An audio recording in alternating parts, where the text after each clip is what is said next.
بسم اللہ الرحمن الرحیم۔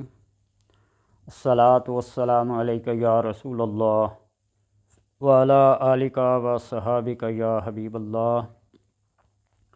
اللہم صلی علی محمد و آل محمد۔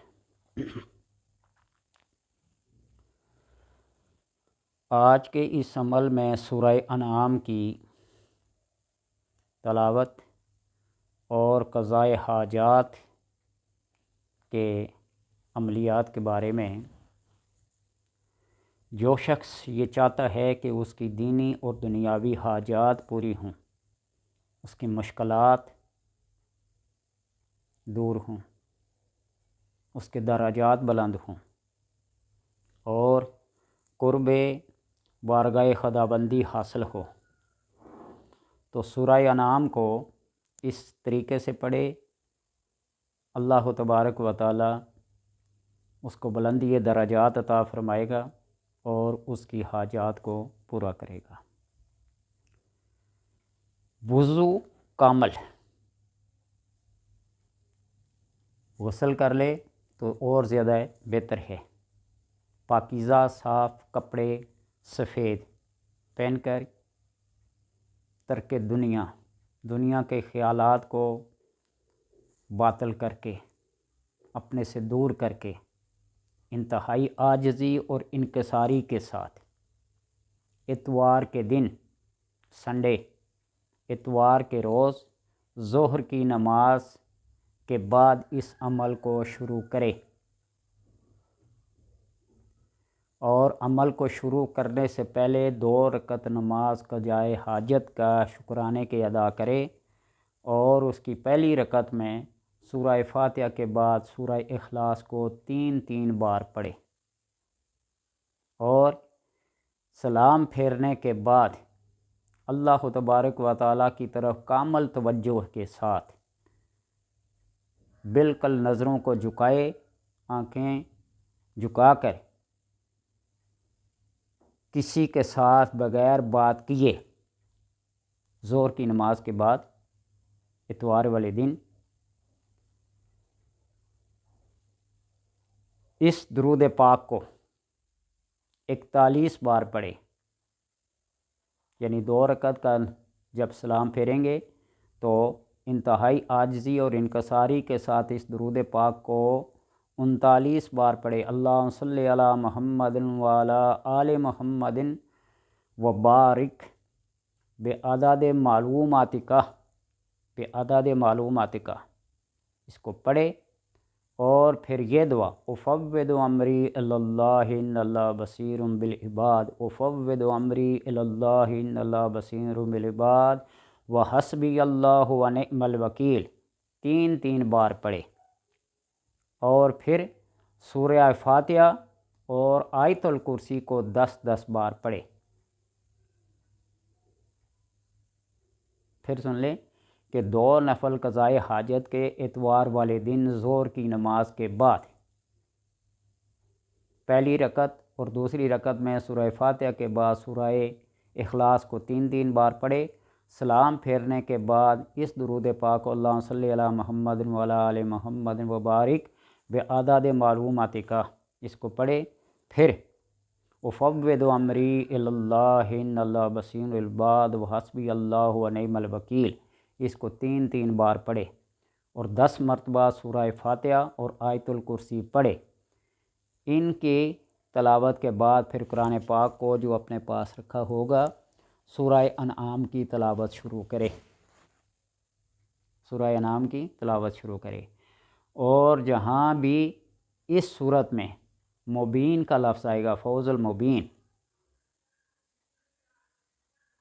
کا لفظ آئے گا، وہاں افوض امری الی اللہ، افوض امری الی اللہ ان اللہ بصیر بالعباد، اس آیت کو 3 بار پڑھے، اور پھر سورت کو مکمل کر کے تو عمل توجہ کے ساتھ، دھیان کے ساتھ، حسن نیت کے ساتھ، اخلاص کے ساتھ اللہ تبارک و تعالیٰ سے دعا کرے، انشاءاللہ تبارک و تعالیٰ اللہ تبارک و تعالیٰ اس کی حاجت کو اگلے اتوار کے گزرنے سے پہلے پورا فرمائے گا۔ یہ قرآن ہے، اس قرآن کو جب واسطہ بنا کر، وسیلہ بنا کر اپنے سر پہ رکھ لیں، جھک جائیں اور اس کو وسیلہ اور ذریعہ بنائیں اور اللہ تبارک و تعالیٰ سے اپنی طلب حاجت، اپنی حاجت کو مانگے، اللہ تبارک و تعالیٰ ضرور عطا فرماتا ہے۔ اس میں کوئی شک نہیں کہ دیر ضرور ہوتی ہے لیکن اندھیر نہیں ہوتی۔ اللہ تبارک و تعالیٰ اس کلام کے اندر بڑی عظمتیں، بڑی برکتیں رکھی ہیں۔ ہم صرف اپنے مطلب کے لیے چند آیات کو، چند صورتوں کو مختص کر لیتے ہیں اور پھر پورے قرآن کی تلاوت کبھی نہیں ہو سکتی۔ میں عملیات اور وظائف کے اس چینل کی وسادت سے آپ کو یہ کہنا چاہتا ہوں کہ میں کوئی عملیات اور وظائف آپ کو بتانے کا شوقین نہیں، لیکن ایک عمل جو میرے نزدیک سب سے بڑا عمل وہ ہے جو میں ہر دفعہ کہتا ہوں کہ سچ بولنا اور رزق حلال کا استعمال کرنا، 5 نمازوں کو باقاعدگی سے پڑھنا اور قرآن پاک کی تلاوت کرنا۔ جو صورتیں آپ کے وظائف میں ہیں ان کو بے شک پڑھیں، جتنی آپ کے پاس فرصت ہے، ہمت ہے، اوقات ہے، اتنی پڑھیں، لیکن زندگی میں ایک دفعہ قرآن پاک کو الحمدللہ رب العالمین سے لے کر من الجنات والناس تک ترتیب کے ساتھ ایک دفعہ اپنی زندگی میں ضرور ختم کر لیں۔ سلف صالحین کا یہ طریقہ ہوتا تھا کہ وہ روزانہ ایک منزل پڑھتے تھے۔ قرآن پاک کی 7 منزلیں ہیں، 7 دن میں قرآن پاک ختم ہو جاتا تھا۔ بعض لوگوں کو 3 دن میں اور بعض تو کئی ایک دن میں بھی ختم کرتے تھے۔ جس طرح امام اعظم ابو حنیفہ رحمۃ اللہ تعالی، حضرت عثمان غنی رضی اللہ تعالی عنہ، یہ 2 نام تو کنفرم ہیں، 4 نام ایسے ہیں، 4 شخص ایسے ہیں، ذہن میں آئے نام، ابھی فی الفور ذہن میں آ نہیں رہے ہیں، وہ بھی آپ کو بتلا دوں گا، لیکن یہ وہ عظیم ہستیاں ہیں جو قرآن پاک کو 2 نفلوں میں ایک رات میں ختم کرتے تھے۔ اس کو مانے کوئی نہ مانے، عشاء کی نماز سے فجر کی نماز تک آپ گھنٹے شمار کر لیں کہ کتنے گھنٹے ہیں۔ آج کل عشاء کی نماز ہوتی ہے 7 بجے، 7 بجے، اور فجر کی نماز ہوتی ہے 6 بجے، پورے 11 گھنٹے ہیں۔ اور قرآن پاک کو اگر کوئی بندہ توجہ کے ساتھ، ذوق کے ساتھ پڑھے تو تقریباً 5 گھنٹے زیادہ سے زیادہ لگتے ہیں۔ تو وہ پہلی رکعت میں پڑھ کے 29 پارے ترقی کرتے تھے اور دوسری رکعت میں 1 سپارہ پڑھتے تھے۔ تاریخ پڑھ کے دیکھ لیں، شاید میں جھوٹ بول رہا ہوں۔ یہ 4 شخص تھے، حضرت عثمان غنی رضی اللہ تعالیٰ عنہ اور حضرت ابو حنیفہ رحمہ اللہ، 29 پارے پڑھ کر پہلی رکعت کا رکوع کرتے تھے۔ اور جب میں خود میٹرک میں تھا، کیونکہ میں اپنی تعلیمی قابلیت آپ کو کیا بتاؤں، انتہائی گئی گزری تعلیم ہے، 7ویں کلاس سے چھوڑ کر میں نے حفظ کرنا شروع کیا اور پھر پرائیویٹ طور پر کیا کی، میٹرک کی۔ بڑا شوق تھا میٹرک کرنے کا۔ میں یہ سمجھتا تھا کہ جو لوگ میٹرک دیں شاید وہ ہوا میں اڑنا شروع کر دیتے ہیں۔ صرف 50 دن یا 45 دن ٹیوشن پڑھی ہے حفظ کے دوران میں، وہ بھی 7ویں کلاس سے چھوڑنے کے 3-4 سال بعد۔ تو 82 میں نے اسکول چھوڑا تھا 7ویں کلاس سے، اور 87 میں نے میٹرک کیا، اور اللہ تبارک و تعالیٰ کا کرم ہے کہ اچھے نمبروں سے۔ منت مانی ہوئی تھی، ایک داتا دربار گیا تھا اور ایک بامخیل میں، مردان کے پاس بامخیل سوابی، وہاں ہمارے استاد محترم کے جو دادا تھے ان کی قبر ہے، مزار ہے، اور وہاں میں نے ایک قرآن پاک ایک رات میں پڑھا تھا۔ اللہ تبارک و تعالیٰ کہ ان بزرگوں اور اس کلام کے وسیلے سے میٹرک کو بہت اچھے نمبروں سے پاس کیا۔ تو اس کا کہنے کا مطلب یہ ہے کہ قرآن پاک کو اگر آپ ترتیب کے ساتھ اپنی روٹین بنا لیں، روز کا 1 سپارہ پڑھیں، 30 دن میں آپ کا قرآن ختم ہو جائے گا۔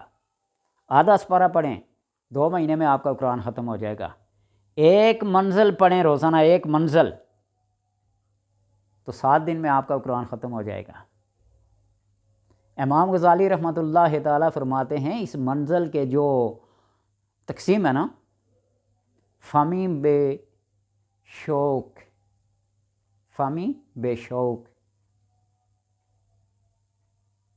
فہمی سے مراد سورہ فاتحہ، فے میم یہ، فے سے فاتحہ، میم سے مائدہ اور یہ سے یونس، سورہ یونس۔ بے شوق بنی اسرائیل، سورہ کاف سے آگے 7ویں منزل ہے۔ تو اس لیے کہتا ہوں کہ اس قرآن کو معمول بنا لے، اس کو باقاعدگی سے صرف مردے بخشوانے کے لیے نہیں، تدبر کے لیے، تفکر کے لیے، اور اللہ تبارک و تعالیٰ کی اس کلام کو قرب حاصل کرنے کے لیے۔ حضرت علی رضی اللہ تعالیٰ عنہ کے بقول، یہ چاہتے ہو کہ تم رب سے باتیں کرو تو نماز پڑھو، اور رب تم سے باتیں کرے تو قرآن پڑھو۔ وہی ایک میسیج ہے مخلوق کے لیے۔ آج دنیا بے روی کا شکار ہو رہی ہے، اس قرآن کو مذاق بنایا جا رہا ہے، اس کو جلایا جا رہا ہے، اس کی بے حرمتی کی جا رہی ہے، اس کی بے توقیری کی جا رہی ہے۔ ایک غیر مسلم بھی اس کی عظمت کا ارادہ کر لے، اس کی حرمت کا، اللہ تبارک و تعالیٰ اس کو دین اسلام جیسی نعمت سے سرفراز فرماتا ہے، اور جو ایمان ہے اس سے بڑی دولت کائنات میں ہے ہی کوئی نہیں۔ اللہ تبارک و تعالیٰ سے دعا ہے کہ سمجھنے کی توفیق عطا فرمائے۔